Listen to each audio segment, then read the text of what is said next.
Engines feel different when you really need them. Picture this. You are on a late evening ride on the edge of town. You roll your Ducati V2 off the highway and into a downhill exit ramp. The concrete is a little dusty, the curve is a little tighter than you remembered. Up ahead you see brake lights stack up in the turn. You squeeze the front brake and wait for that familiar calm pulsing of the anti-lock system. Instead the lever goes hard, the front tire sniffs at the edge of grip, and the bike gives a tiny slide that does not feel right. In the corner of your eye a yellow warning light comes alive on the dash and a message flashes that something is wrong with the anti-lock system. You save it. You stay upright. But your heart rate is higher than the engine speed. That is the kind of moment a recall is supposed to fix before it ever happens in real life. Welcome back to Haunted Throttle Night Shift. Haunted Throttle. Tune in while you tune up. Tonight we are talking about a fresh safety recall that targets some of the newest Ducati V2 machines and why riders who live on the brakes need to pay attention. Ducati North America has announced a safety recall for certain model year 2025 Panigale V2 and 2025 and 2026 Streetfighter V2 motorcycles sold in the United States and Canada. In total a little over 1,000 bikes are affected in this campaign. The problem is not the calipers or the master cylinder or the pads. The problem lives in the fuse assembly that feeds the anti-lock braking system. So let us slow this down and walk through what that actually means. On a modern sport bike, the anti-lock braking system is your invisible co-pilot on every hard stop. When the wheels start to slow faster than the bike is moving, the system opens and closes tiny valves in the brake lines many times each second. It keeps the tire right at the edge of grip so that you can grab a handful of lever without instantly locking a wheel. It does not make you invincible. But it buys you time when you misjudge a corner or when traffic does something stupid right in front of your front tire.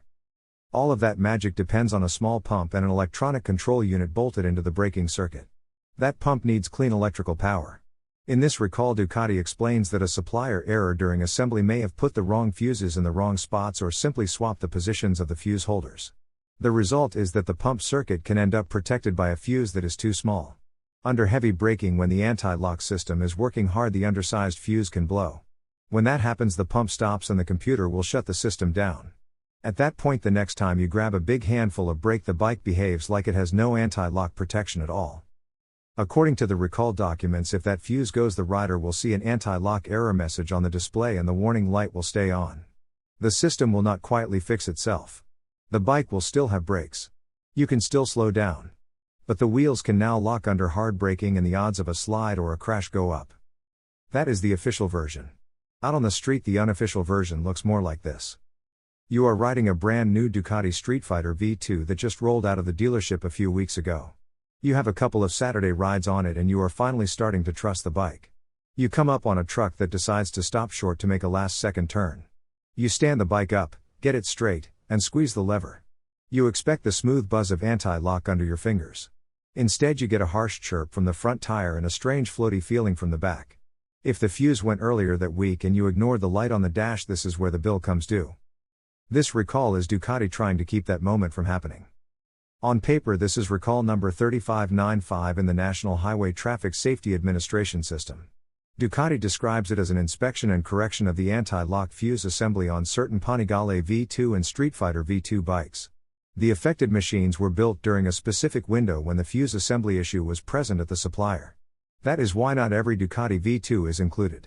It is tied to a range of production dates and serial numbers. Here is the part most riders care about. What do you do if you own one of these bikes or you think you might own one? The first step is to check your vehicle identification number. Every modern bike has a 17-character serial number stamped on the frame and printed on the registration. You can punch that number into the recall lookup on the National Highway Traffic Safety Administration website or on the official Ducati site for your region. If your Panigale V2 or Streetfighter V2 shows an open recall for the anti-lock fuse, you are in the group this episode is talking about. The second step is to watch your dash. If you ride a recent Ducati with anti-lock, you already know the drill. When you turn the key, the system does a quick self-test.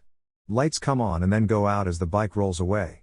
If an anti-lock warning light stays on after you start moving, or if you see an error message that mentions anti-lock or stability control, you should not just shrug it off.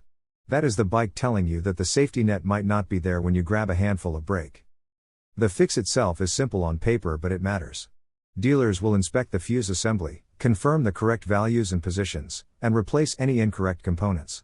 In some cases, they may replace the entire fuse block so that future service is straightforward. The work is done at no charge to the owner. Ducati and its suppliers have to eat that cost because safety recalls are not optional. Once a defect like this is identified and confirmed, the brand is legally required to correct it. That is the legal side. There is also a pride side. Ducati lives on reputation. These are not budget commuter bikes. These are machines people buy because they trust the engineering and because they want a certain feel. When you ride a Panigale or a Streetfighter, you are buying into a brand story about precision, performance, and control. A recall tied to the braking system cuts right through to the heart of that story. Here is the thing though. A recall like this is not proof that Ducati cannot be trusted. If anything, it is proof that the system works when people speak up and when brands pay attention. Defects like a mis-built fuse block show up because someone logs a strange failure in the field. A rider experiences an issue. A dealer files a report. Engineering looks at the parts on a bench and realizes something is off. When the pattern shows that there is a real risk, especially in a safety-critical system like brakes, that is when the recall machine spins up. Letters go out. Service bulletins are written. The lawyers have their meeting. The clock starts. From the rider's side, you do not see any of that work. You just hear the word recall and imagine your pride and joy laid out in pieces behind the service department door. So let us talk about how to ride through a recall without losing your mind. First, remember that a recall is not an accusation. It is a correction. The company is not saying you bought a bad bike. They are saying that a specific system on a specific list of machines needs a closer look. In this case, that system is the anti-lock fuse assembly on certain V2 models. You can still love the bike and still demand that it gets the update. Second, stack your information. Write down your vehicle identification number.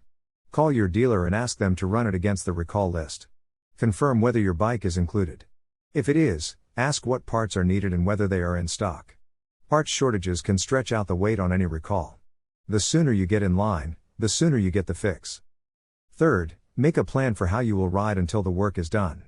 If your bike has an active warning light or error message for anti-lock, do not ignore it.